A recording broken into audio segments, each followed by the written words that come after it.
done things, Milo. Blah, blah, blah.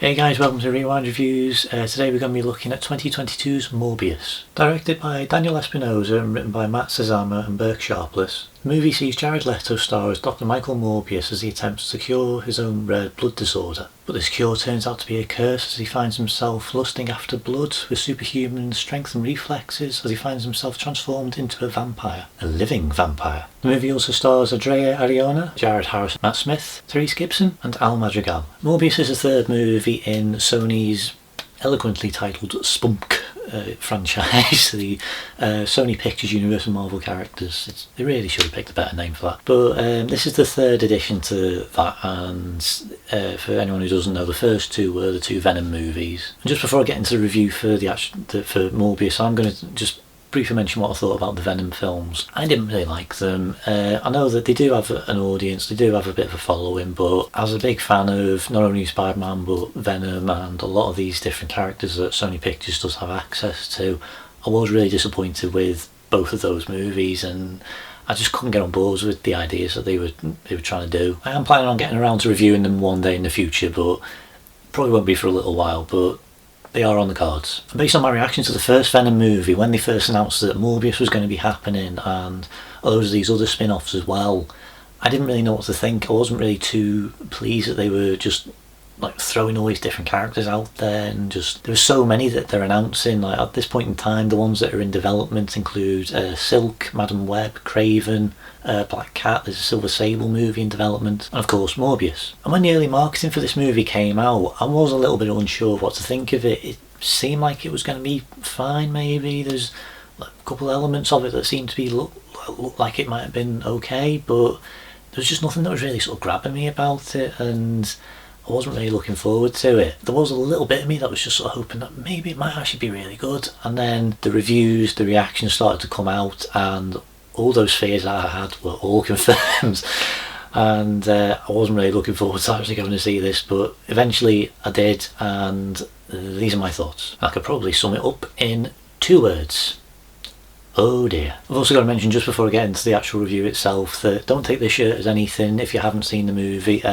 This is going to be mostly spoiler free, but after I've given my rating I will go into a few little spoilers here and there. Honestly, it doesn't really bother me that I will be sort of spoiling it later on, but I'm just giving you a little bit of a warning just in case you don't want to know any of the surprises, even though Sony have no problem actually spoiling this movie, with the director actually doing a little Q&A on Twitter. I think it was about a week before the movie came out, and he basically said everything that happened in this film, so I don't really think that I'm really spoiling anything because they wouldn't have revealed it beforehand. But there are people that do want to see it, there are people that are looking forward to it, and they don't really know any of the twists or spoilers or anything, so out of courtesy I am going to leave the spoilers until after I've given my rating, so until then it's going to be pretty much spoiler free. So Jared Leto takes part as the lead in this movie as Michael Morbius. I didn't really know what to think of the casting at first. I was hoping that maybe it might have been a really good direction for them to have gone in. I wasn't really a huge fan of his Joker. He takes the role seriously, and I do appreciate that he does try and do what he can with the role. I mean,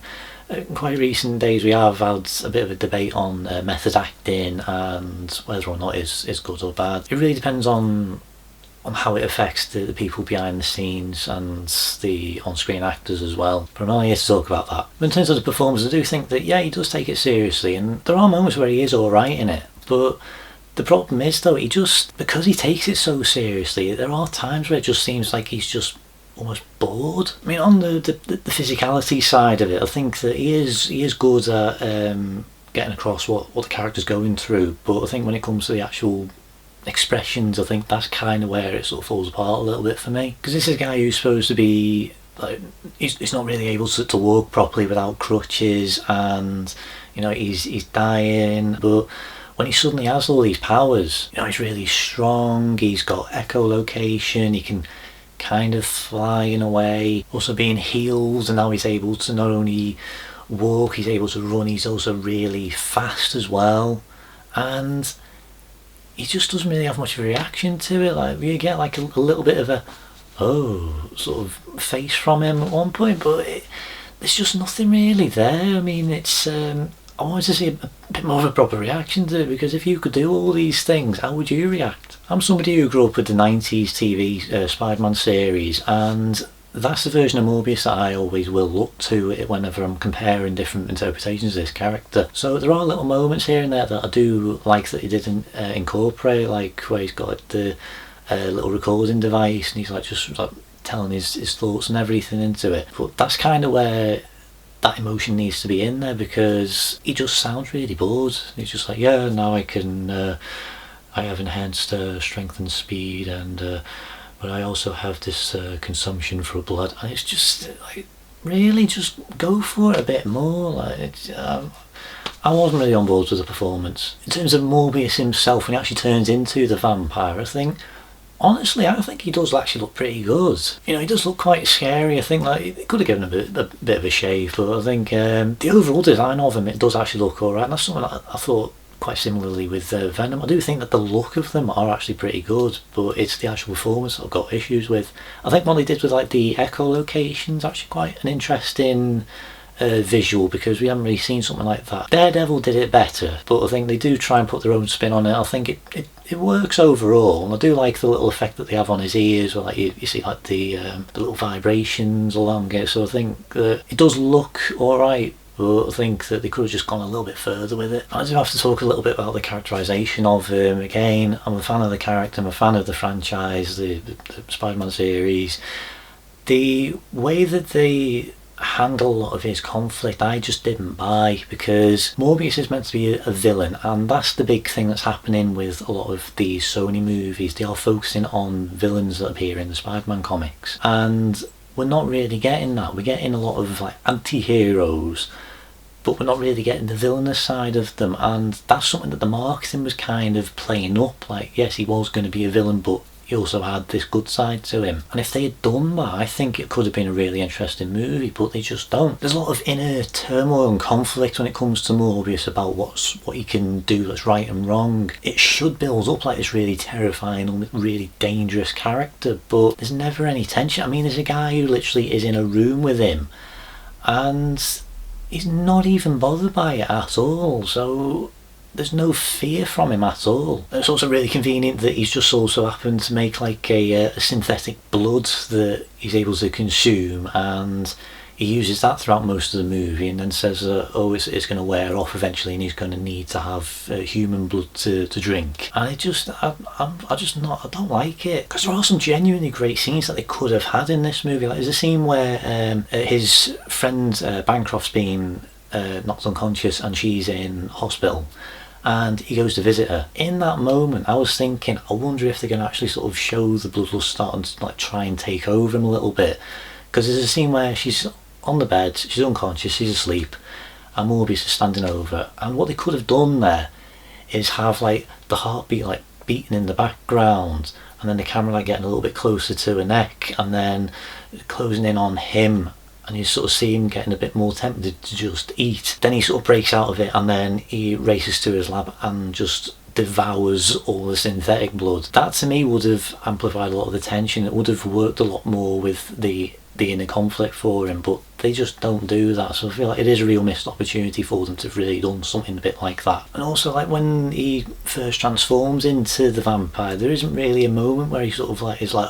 oh my god, what's happened to me, or anything like they did in the 94 series. He doesn't seem fazed by it at all, and I just would have liked more like human emotion from him. And bear in mind, this movie is an hour 40 minutes thereabouts, and the animated series managed to do his introduction in 20, and it's much better. I probably do need to point out that I did want this movie to be good. It was just, it really riled me up and I just didn't really enjoy it that much. Adria Arjona and Jared Harris are both in this movie, and they both sort of have a bit of an effect on Morbius's character, and they're fine. Again, similarly with Jared Leto, they don't really seem like they're too invested in what's going on. You know, they do what they can with the roles that they've got, but I just don't really feel like there's a lot of passion that's gone into it. We also get Tyrese Gibson and Madrigal as two cops who are on Morbius's trail throughout the movie, and they're okay. I really quite like their addition in the movie. Again, there's something in the marketing that was removed from this movie, and it shows that there was going to be a lot more with them. And I feel like that could have actually made their characters a lot better, but in this they're just sort of like there to just pursue him, and they're just not as good as I think they could have been. There is a little bit of comedy that comes from them, but considering the movie is quite serious, it is odd that they added in like these comedy characters, because it just doesn't really work tonally. One person that, I'll be honest, I completely forgot was even going to be in the movie before I watched it was Matt Smith, and he's probably the best person in the movie. I think the way that he performs this character, I think that he is genuinely enjoying this, and he does give 100%. You know, most people are probably going to know him as the Doctor. He wasn't my favourite Doctor, but I think that I did like some of the things that he got up to. I do like the little reference that he does make to, and he's like, how much pain are you in today on a scale of 1 to 10? He just goes 11. He's easily the best part of this movie. Now, his character has the same genetic condition as Morbius, and there is a really good motivation for him within this film, because you do have a lot of sympathy for him, because you sort of focus on both him and Morbius when they're kids, and you see them dealing with things like bullies and the things that they struggle with as they grow up. And I think that they do build up a lot of passion and motivation for all these characters to get to where they are, but it's more the payoff that lets it down a bit. You know, Milo or Lucius, I'm sure they say his name's Lucius at one, but and then they say it's Milo, and then he's just known as Milo throughout the rest of the movie. I didn't really understand that. You know, he does have a good basis for his motivation. It is slowly built up, but then it just becomes just like this generic, we're here to rule, we're bigger, stronger, and we can kill absolutely anyone that we can, and he's just become the bad guy, and it just doesn't feel like it was the natural way to go. I do feel like he is more like what they should have done with Morbius, and I feel like they didn't need to have a villain in this movie. It could have been just as interesting if it was just Morbius and the conflict with Morbius. But just to reiterate, Matt Smith is genuinely the best part of this movie. It's the character motivation, it's the character development that lets him down. Speaking of the characters in this, like especially like pretty much everyone who's actually in this movie, nobody actually gives a genuine reaction to anything. You know, there's so many scenes where it's just, you would expect people to react a certain way, you know, like normal, and they just don't. Like there's a scene where Morbius is having a fight with somebody in full vampire form, and he goes down into the subway and it's full of people, and they're just walking around like nothing's happening, and what's going on? And similarly with what I said a little bit earlier about somebody being locked in a room with Michael for a little bit, and they know full well what he is, and they just don't seem fazed at all. I mean, there's kind of a reason for it, but yeah. During like the interrogation scene with the two policemen, they just don't seem bothered by it at all, and I don't know. Alright, let's try and talk about something that I actually did like, and one of the things that I did want to see from this movie is horror. I wanted to see horror sequences, because he's a vampire, and for me vampires are part of the horror genre. You know, I've never really been on board with like the Twilight romance angle, and it was great that it looked like we were going to be getting like a really scary vampire movie again, but you know, overall I don't think that it was anywhere near as scary as I thought it was going to be. But you know, there's a lot of disappointments in this movie, so I'm not too surprised. There's two genuinely good sequences that I feel like if they had done more stuff like that, I think this movie could have been a lot better. Like, the first one is the boat sequence where Morbius becomes the vampire for the first time, and there's like all these soldiers that he's stalking, and he's just like picking them off one by one, and the way that it's done, I actually do think that it's a pretty alright sequence. I would have liked if they had actually been brave enough to actually had it be a lot gorier than it was, because like there's scenes where you see like claws, his fingernails, and he slices somebody, and you hear but there's no burst of blood or anything. So I think they should have just gone for it and make it maybe like an R-rated movie, but I don't know, maybe they just wanted more kids to see it. I don't really know many kids who actually would want to see it, to be honest, but you know. And the other sequence involves a medical professional getting stalked in a hospital, and it's just them in the corridor with all these lights flashing on and off, and it is really well done. I think that is probably the best sequence in the movie, because that is actually what I wanted to see. Stuff like that has been done before many times over the years, and sometimes yes, better, but this is a good attempt, and I do think that those sequences are actually some of the best scenes in the movie. So honestly, I think if it had doubled down a lot more on the horror angle, I think it could have been a lot better. In terms of the story for this movie, I think that the basis for it is pretty solid, and I think that if it had been done a little differently, I think that this could have been a genuinely great story. It is very by the numbers, it is quite generic at times, it is a bit messy as well. The editing really doesn't help it because it makes it feel a lot more rushed than it really needed to be. Superhero movies have kind of taken over Hollywood recently. I'm not complaining. There is a way of doing it and keeping people's attention. I think the Marvel Cinematic Universe has done a fairly solid job of doing that. A lot of other movies have tried to sort of copy it, but then others have tried to be different, and I feel the ones that have been different have managed to succeed a lot better, because the ones that just try to copy it I don't feel have worked as well. And this one feels like it's trying to do both. I think that it is trying to be a bit more horror focused, but it's also trying to be a superhero origin story in a way, and it is a bit jumbled because there is a lot going on, and it does feel like there are a lot of decisions that were sort of thrown in just because. That's why it sort of feels quite messy and very rushed. Without really sort of spoiling anything, the movie sort of builds up to this big climax, and you know, all the ending and everything happens, and then it just sort of stops, and then the credits roll. And genuinely, my audience that I went to see this, but yeah, I went to go and see this in the cinema, my audience, I had a few people behind me just go, was that it? That's my reaction as well, because it just ends and it doesn't feel like anything's really been resolved, or like there's any really sort of any proper point to it. And because it's so rushed, there's a lot of suspense that could have been built up over this movie. Again, if it had been more horror focused, it could have been good.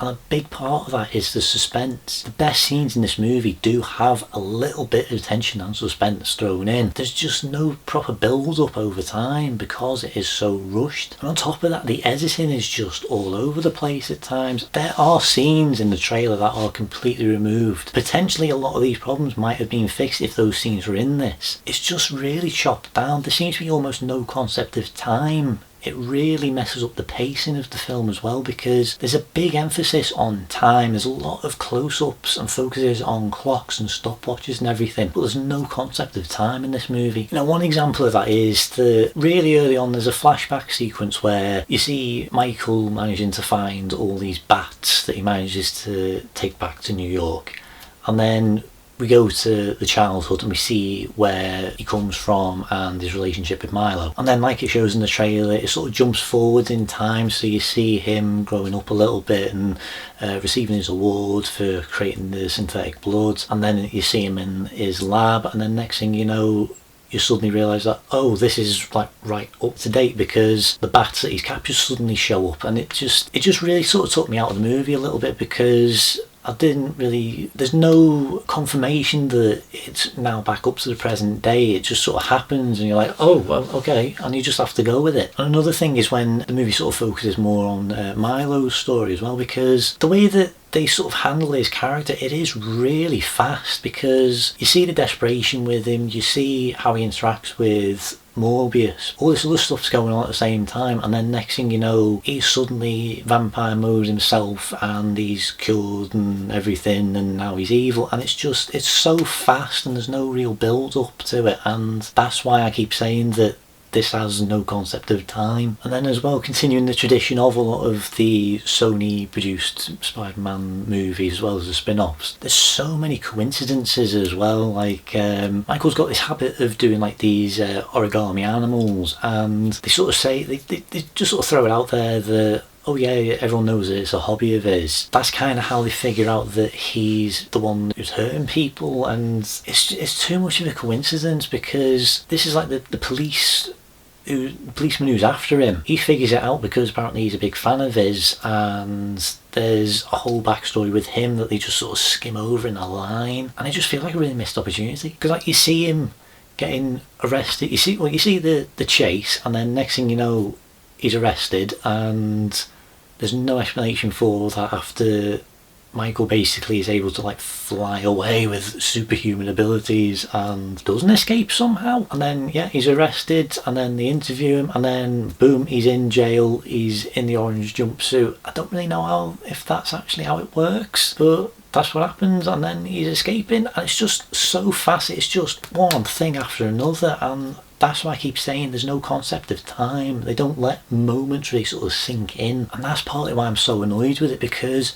they could have had such a suspenseful, tense movie, basically like a really great horror movie that just happens to be set within the superhero genre, and they just don't do it. And something that could have helped that is a slower pace, letting the characters experience things, letting the audience slowly start to figure things out, build up that tension over the course of the movie. But the movie's an hour and a half and there's just too much going on. One thing that I was a little 50-50 on is the effects and overall CGI that they use in the movie, because partially it genuinely does look alright, especially like when it comes to Morbius himself and the vampire looks. I do think that they do look alright, and I think that especially with like the echolocation that he's got, it does look alright. But a lot of the times it can be quite noticeable. Like there's even like shots of Morbius where it's just like, that is very CGI. I am not somebody who's ever going to be like, oh well, there's CGI in this movie so I don't like it. I'm somebody who does genuinely appreciate what goes into making CGI. I do have a history with CGI and effects like that. I'm never going to look down on it. I do think that some of it genuinely does look pretty good, but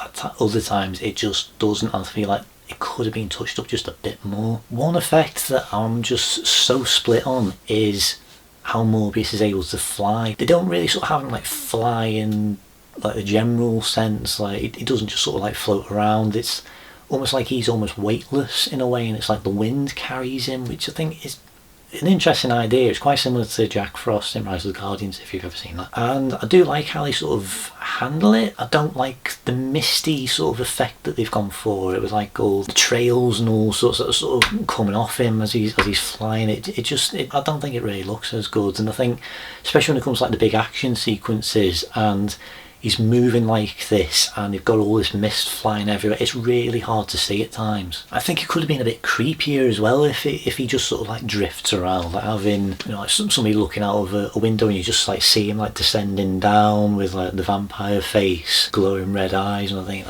that could have been quite an eerie visual, but they just don't do it. Instead it's just big purple mist, and that's really all they do. So yeah, it looks okay, but I don't think it's the direction that they should have gone. The music for this movie was done by somebody called John Ekstrand, and honestly I actually quite liked it. It does sound good. I do think that there are times where it does sort of amplify a lot of the horror elements as well. I do think that it is a good horror soundtrack, and I do think that there are some pretty epic moments that it does really sort of build up, and I do think that the music is genuinely really good. It's not the most memorable I've heard, but it was good, and I would like to have a little listen to it again, but I think I'd rather just sort of listen to the music on its own. Now I do need to bring this up because it was very highly publicised, because there was a big debate on the marketing for this movie. There's so many little things that were included in the trailers that they just completely removed from the movie. Yes, the bugle is definitely mentioned. They do have the papers. They do show like a few little references here and there, like the rhino and chameleon and black cat and things like that. The other sort of references they had, such as the big poster of Spider-Man in the background with the murderer logo over him, it's gone. There's scenes of Adria Arjona running through a forest. There's scenes with Tyrese Gibson where he's got like a robotic arm and he's like holding his neck because it looks like he's been bitten. All gone. All these scenes are removed from the movie, and I don't know why. And this also extends to those scenes that they have shown in the trailers with Adrian Toomes. They are all gone. They are not in this movie. And with that really sort of heavy emphasis that they have on these scenes, they basically lie to the audience about what sort of movie that we are in for. I really am not happy with that. You know, this is basically false advertising, and it's not the first time that Sony has actually done this either. You know, if you can like remember back to The Amazing Spider-Man 2, there's so many scenes that they do advertise that were going to be in the movie that don't appear. Some of them do appear in the deleted scenes, but then others, such as like Mary Jane Watson, completely removed, and we don't really understand why. And then coming a bit more up to today, we also have the home release of Spider-Man No Way Home, and one of the big things that they were showing is that there was going to be a load of deleted scenes on the home release. None of that's there. Now, I'm not going to say that I'm one of the people who was saying that, oh, Spider-Man's going to be in this movie, because I never thought that at all. The only reason I'm more sort of annoyed is that there's so many scenes that were advertised that we were going to be getting that just aren't in the movie. I'm quite disappointed that they do that again. So if you've guessed, overall I didn't really like this movie. I thought it was boring, I thought it was pretty generic. I think the effects were okay, but they could have been improved. I wasn't really keen on the characterisation. I think the story could have been better. They needed to slow down a bit and let the tension build up. It needed to be a better paced movie. I think it is just way too fast. I have seen a lot of people saying that this is like one of the worst Marvel movies ever made. I won't necessarily disagree with you, but I don't think it's as bad as that, because there are people who are enjoying it. Honestly, I just didn't think it was good.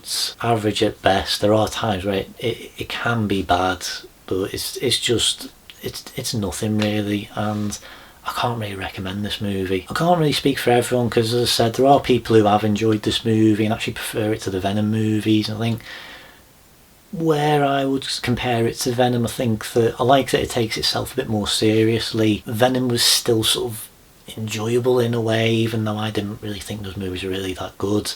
There is still a bit of a so bad it's good sort of quality to those movies. With this one, it's just boring. And bear in mind that this is the 4th Sony produced Spider-Man movie, live action Spider-Man movie, that I just haven't liked. We had The Amazing Spider-Man 2, then we had Venom, then we had Let There Be Carnage, and now Morbius. And there's still more in development, with Craven coming out in 2023. I am not looking forward to it, to the point where I don't know if I actually want to see it. And I really like Craven as well. I was really looking forward to seeing him being integrated into the MCU, but that's not happening. And if they handle him the same way that they've handled both Venom and Morbius, I just don't think I'm going to enjoy it. I would love these movies to be genuinely good. I would also love them to be like part of the Amazing Spider-Man universe, because I feel like that is a franchise that could keep going. That's even why I'm wearing this shirt. We don't really know what's going on, and I'm just not really on board with what they're doing. So with all that being said, Morbius, the movie, the living vampire, is dead on arrival for me. My rating for this movie is 4 out of 10. And I'm not going to lie, I'm proud of that pun. So very quickly, I am going to get into the more spoilery thing in this movie. There's only really one big spoiler thing that's part of this movie, but it was heavily featured in the marketing. Again, they basically spoiled this for the people who were going to see this movie before it even came out. I don't really consider this too much of a spoiler, because everyone was aware of it going into it. If you don't want to know what it is and you still want to see the movie, then this is the point to click away. But if you have seen the movie or you just don't care, I'm going to get into it now. So the big spoiler moment for this movie is that Adrian Toomes does get dragged into this. He is the same one that is from the Spider-Man Homecoming world from the MCU. I don't really understand how that works, because that's not how the spell was established in No Way Home, and it just doesn't make sense to me. The only thing that genuinely does actually make sense about that one moment is that he is just a guy who just sort of shows up in the jail cell and he has no criminal record, so they just let him go. Yeah, that does sort of make sense, but you would sort of be a bit curious about it, wouldn't you? But like I said earlier, all the Vulture stuff was removed from the movie, and it was all just like bundled up into 2 scenes in the credits.